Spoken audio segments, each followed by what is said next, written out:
Hey guys, welcome back to the BuzWeaver channel. And in our top stories today, if not breaking news, from the Washington Post, Trump-Putin discuss Ukraine ceasefire deal in lengthy call. President Donald Trump and Russian President Vladimir Putin on Tuesday negotiated a partial ceasefire in the Ukrainian war, making a deal in a lengthy call to end strikes on energy and infrastructure after more than 3 years of battle. The Kremlin said that Putin immediately ordered the military to cease strikes on Ukraine energy sites. It was not immediately clear if Kyiv would accept the pared down ceasefire offer. The leaders agreed to also immediately begin negotiations in the Middle East for a naval ceasefire in the Black Sea and an eventual full ceasefire deal, according to a summary of the call from the White House. Now, I'm not going to get into the whole thing, as you guys already know.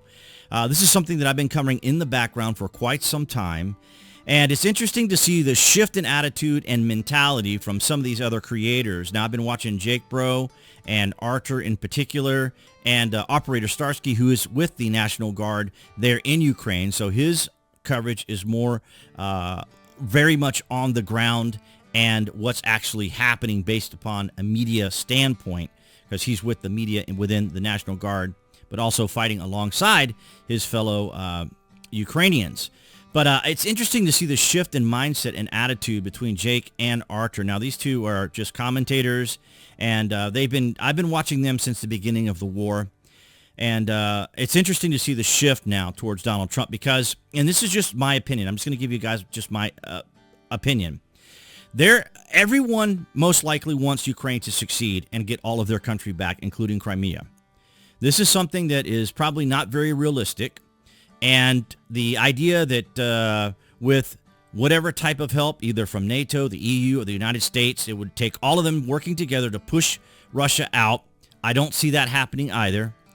And, of course, a lot of the reasons why the left and Democrats and others, and this is my opinion, they don't like Putin at all. They don't like him. So they apparently just completely set aside the fact that Ukrainians are dying just as long as their particular worldviews is satisfied, and that is going after Putin, because they don't like Putin. They don't like Donald Trump either. But the thing is, Ukrainians are dying. They're losing their lives over this war. And this can't continue. It's pretty much at a stalemate. I know that many of these commentators and people in Ukraine want to put a positive face on everything, but this is just devastating is what's happening right now. It really did need to end in some way. And the EU was not about to step up and make anything happen. They weren't about to get their hands dirty. They like to talk big. They like to make these big sweeping policies, but they're not going to get their hands dirty. They can call Putin a terrorist, and they can call him whatever they want, but if they're not going to do anything about it, their words are empty and vacuous. And so now you have Donald Trump, who's trying to end the war, trying to keep people from dying. And, of course, the left is going to be upset by this because it's not, they want the war to continue because they want it to be a drain on Putin. They don't like Putin. But they seem not to be paying attention to the fact that Ukrainians are paying with their lives to support their worldview, to support what they want to happen because they don't like Putin. And this is ridiculous. It's selfish and juvenile. I don't know how many of them would admit all of that, but it's absolutely extraordinarily stupid to continue to think that this can continue to go on. And there was a very specific article I had here in the BuzWeaver archives that I wanted to make sure we were able to take a look at, too. And this is from NBC. So let's take a listen. News in Washington following a high-stakes phone call between President Trump and Russian President Vladimir Putin over the war in Ukraine. In a statement out moments ago, the White House says, quote, the movement to peace will begin with an energy and infrastructure ceasefire. This morning's hour-and-a-half call was the first known conversation between the two leaders since Ukraine backed a U.S. proposal for a 30-day ceasefire. The conversation also comes after President Trump said he and Russia were discussing dividing up, quote, certain assets of Ukraine. Notably absent from that call, Ukrainian President Zelenskyy, who has accused Russia of prolonging the war to extract more concessions from the United States. NBC News senior White House correspondent Kelly O'Donnell joins us now with the latest from Washington. So, Kelly, what can you tell us about what was worked out on this phone call? Well, there's a lot more for us to learn. The initial statements coming from the White House and a separate one from the Kremlin sort of reflect different priorities. And there is certainly a sense that this was a productive meeting in terms of the president's objectives, having this call with Putin, talking about getting agreement from Putin, who had prior to this call said that he had a lot of questions and concerns about a potential ceasefire. So he was opening the door, but had not embraced and locked on to the president's plan. So perhaps more movement here. The White House saying that there will be ongoing discussions to work out additional details, and that will transpire very soon in the Middle East. And that would typically be at a level below the president's. We've seen how both countries have had their teams trying to work toward this. What we don't know is exactly what they have agreed to. The topic areas include... Okay, now she's just going to wax about and speculate, but what she's referring to is, for example, the discussions that are currently going on there with Walz and Hegseth. And so organizations from Ukraine and Russia are gathering together to have these discussions. Now, it's interesting because I haven't seen anything from Jake or Arthur today. Yeah, it's been since yesterday because these things are constantly changing. And so they have to rethink about how they want to explain their position and their thought processes on this, just like the left is doing as well. But you see, these individuals have the luxury and comfort of being at their homes without being threatened by Russia. So they can continue to have their hatred and vitriol and all these other terms and phrases they like to use towards Putin.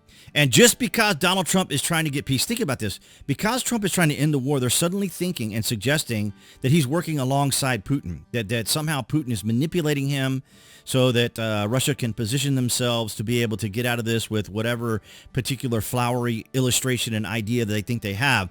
But the thing is, it needed to end. It needed to end. I'm not happy about it either. I wasn't happy about what happened in Crimea. And I have been looking into it since that time. And you can see from the Brookings Institute, which is a big think tank, why care about Ukraine and the Budapest memorandum. And this is back in 2019. This would have been about a year or so before the actual war happened. And people weren't paying attention to Ukraine. As a matter of fact, they had written it off. The media was constantly actually going after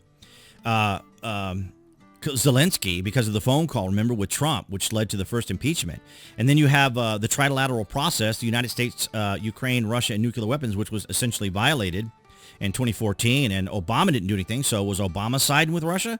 Was Obama working with Russia to ensure that Russia could have Crimea? I mean, this game of back and forth and connecting the dots and guilt by association is a stupid game the Democrats love to play.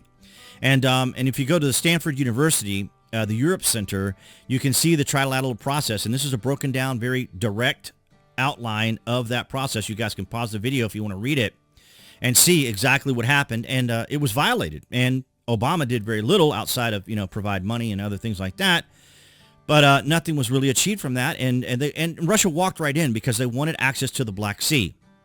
The Black Sea allows them to go through the Strait there in Turkey, and then they can go out into the Mediterranean. And so that's a very critical strategic position for the Russians. But this war had to come to an end. It just had to. It was just a stalemate. There's no way that the Ukrainians would be able to wait it out for 10 years like in Afghanistan when the Russian people soured on that war.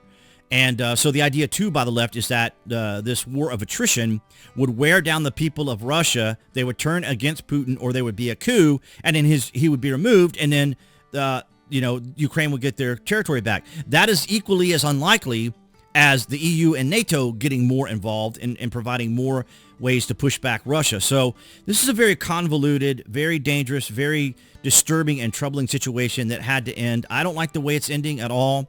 And I think Donald Trump is getting way too much negative attention about this. Of course, the media is always going to spin things the way they want to spin them. But these other commentators, they need to really come to reality here. They need to have some intellectual honesty and realize that this war had to end.